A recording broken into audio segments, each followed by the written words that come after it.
নমস্কার বন্ধুরা, জ্যোতি সিম্পল কিচেনে সবাইকে স্বাগত। আশা করি তোমরা সবাই খুব ভালো আছো আর আমিও ভালো আছি।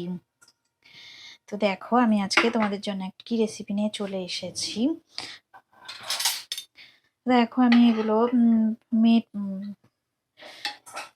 খাসির মাংসের মেটে নিয়েছি। তো 500 গ্রামের একটু কম মেটে আছে। তো মেটেগুলো দেখো আমি কুকারের মধ্যে দিয়ে দিয়েছি। তো একটা সিটি দিয়ে আমি কুকার থেকে নামিয়ে নেব, ততক্ষণ মেটেগুলো সিদ্ধ হয়ে যাক। একটু সিদ্ধ করে রান্না করলে খেতে ভালো লাগে। তো বড়দের প্রণাম আর ছোটদের ভালোবাসা জানিয়ে আমি আমার রেসিপি এখন থেকে শুরু করলাম। তো যারা আমাকে বন্ধু করেছো বা করনি, সবাইকে আমার চ্যানেলে অনেক অনেক স্বাগত আর অনেক অনেক ভালোবাসা। তো দেখো, আমি প্রেসার কুকারটা বন্ধ করে দিচ্ছি। তো একটা সিটি দিয়ে আমি মেটেগুলো সিদ্ধ করে নিচ্ছি, নিয়ে আমি ফিরে আসছি।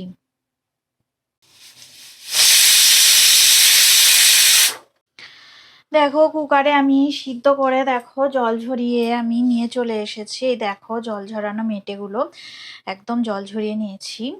এবারে দেখো কড়ার মধ্যে আমি প্রথমে আলু দিয়ে দেব। কড়াতে সর্ষের তেল দিয়েছি। তো তেলটা বেশ ভালোই গরম হয়ে গেছে। 6 চামচ তেল আমি দিয়েছি। তো আলুগুলো দেখো এভাবে টুকরো করে নিয়েছি। আলু আমি মিডিয়াম সাইজের একটা আর ছোট একটা আলু নিয়েছিলাম। তো আলু দেওয়ার পর এবার দেখো আমি একটু এলাচ দিয়ে দিচ্ছি। আমি দেখো দুটো মিডিয়াম সাইজের এলাচ দিলাম। আর দেখো দারচিনি আমি দেখো এই যে দুটো টুকরো করা দারচিনি আমি দিয়ে দিলাম। বেশি গোটা গরম মশলা দেব না। আর দেখো আমি এই 3টে লবঙ্গ দিয়ে দিলাম আর দুটো দেখো এলাচ দিয়েছি আমি, ছোট এলাচ। তো কিছু টুকরো করা তেজপাতা আমি দিয়ে দিলাম। এবার দেখো কুচনো পেঁয়াজ দিয়ে দিচ্ছি। একটা বড় সাইজের পেঁয়াজ আমি এভাবে কুচিয়ে নিয়েছিলাম। আর দেখো কাঁচা লঙ্কা দিয়ে দিলাম। আর একটা ছোট সাইজের টমেটো কুচি দিয়ে দিলাম। আর দেখো আমি আদা রসুন বাটা দিয়ে দিলাম 1 চামচ আর একটু। এবার দেখো সমস্ত মশলা আমি ভালো করে, সব সবজি আর মশলা সমস্ত উপকরণ আমি ভালো করে দেখো নাড়াচাড়া করে নিচ্ছি। তো মিডিয়াম ফ্লেমে রেখে আমি সমস্ত মশলার সবজি ভালো করে নাড়াচাড়া করে নেব।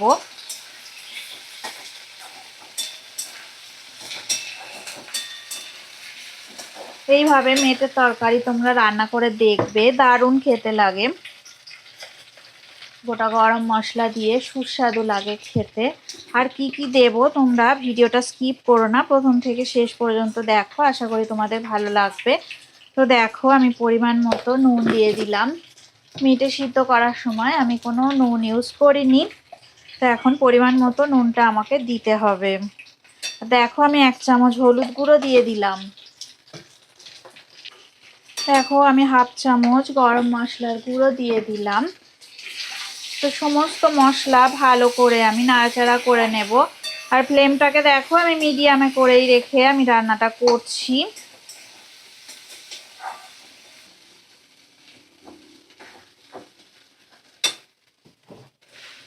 এবার দেখো আমি টক দই দিয়ে দেবো। আমার কাছে 2 চামচ টক দই আছে। আমি 2 চামচ টক দই দিয়ে দিলাম।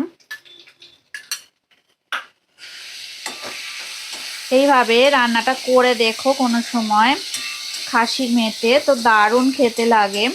টক দই দিয়ে অসাধারণ স্বাদ হয়।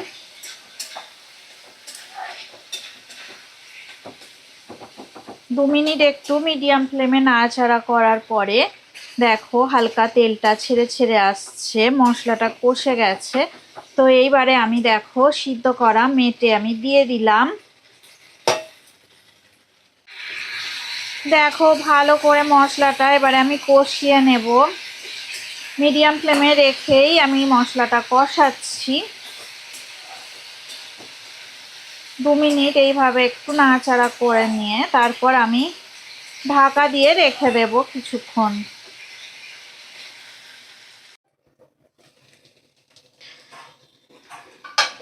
দেখো সুন্দর কষা কষা হয়ে গেছে, দারুণ একটা সুন্দর স্মেল আসছে।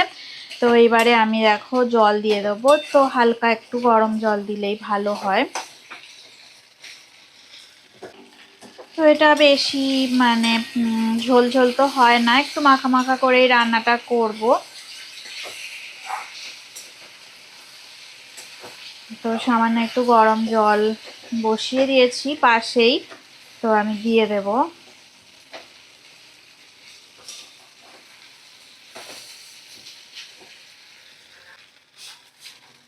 তো দেখো পরিমাণ মতো একটু গরম জল আমি দিয়ে দিলাম, আর একটু নাড়াচাড়া করে কিছুক্ষণের জন্য একটু আমি ঢাকা দিয়ে রাখবো।